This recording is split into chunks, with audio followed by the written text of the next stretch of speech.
Holy hell. It'd blow the milk out of your coffee. It is that windy, it's not funny.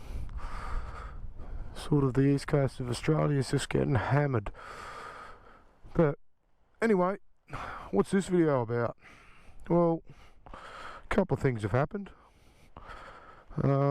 This happened.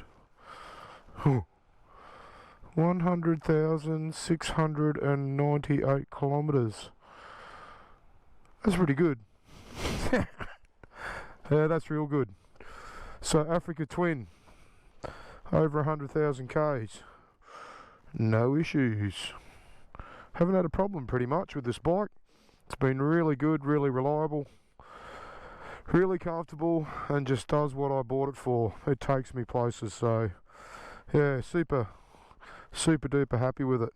Things that I have had issues with, i.e. because I mount my Zumo up here, puts a little bit of stress on the front mount down here that holds your whole dash and instrument cluster together, and yeah, that cracked, which is a bit of a bugger. But anyway, pulled the headlights out, had a look at it, wasn't a major problem. Got a piece of plate, welded that on there, strengthened it up, re-welded where it cracked. Haven't had a problem since. So that was about 15,000 Ks that happened. So yeah, since then haven't had a drama. What else?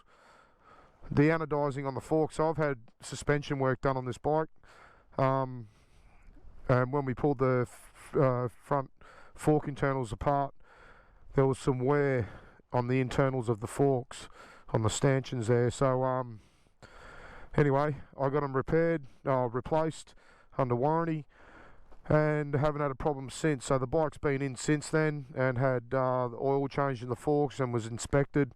Haven't had any wear issues since, so it's been really good. Other than that, I'll jump on it. It's probably better if I jump on it. But yeah, anyway, that's what it looks like. Africa Twin, everyone's seen them. They're common as, everyone's got one. And I know why, because they work. And they're pretty cheap. But yeah, I got this bike in 2016, February 2016.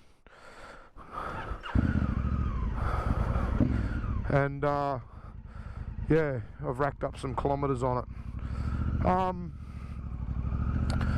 It's been really good. Like I said, I haven't had any really big problems, you know, other than that fork thing and the front tower cracking on me. That was about it.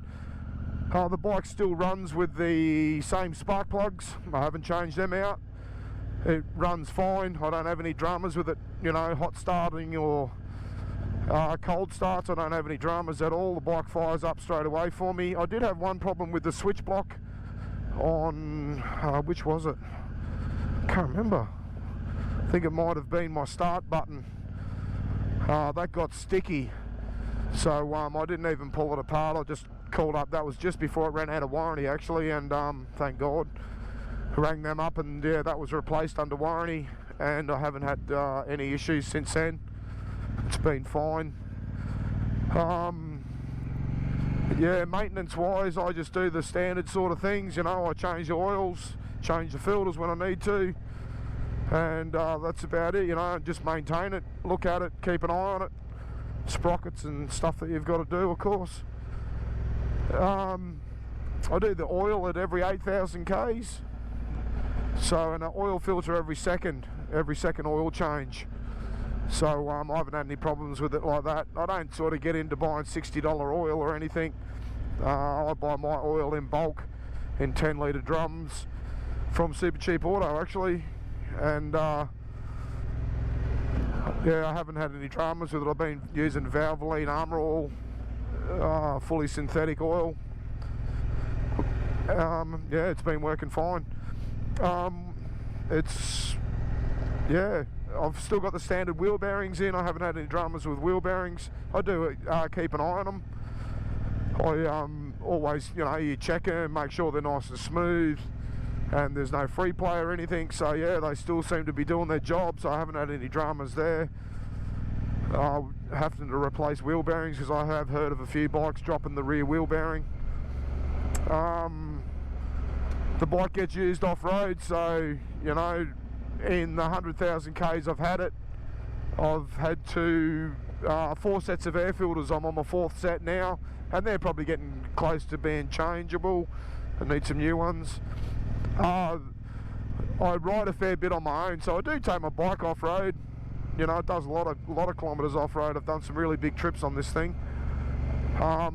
Yeah, but I don't, when I'm riding with other bikes, I hang back. I don't sort of sit in their dust, and I ride a lot on my own around my neighbourhood, so yeah, I don't have that dust issue.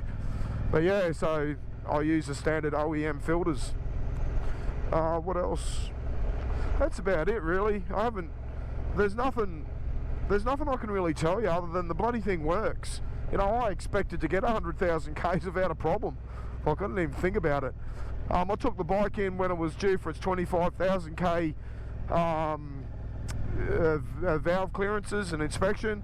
No problem. Everything was in spec. I didn't have an issue there. So, and like I said, the bike's not hard to start. It fires up fine. It's not using any more fuel than it's ever done. It's doing nothing out of the ordinary that I haven't, you know, that I wouldn't expect. So I've had no reason to sort of take it back to Honda and have the valve guys inspect it again, because the bike's working fine. What else did we do? Yeah, that was about it. Yeah, it runs, it's pretty stock. You know, I don't dick around with it. I just ride the bloody thing, put fuel in it, put tyres on it, and ride it.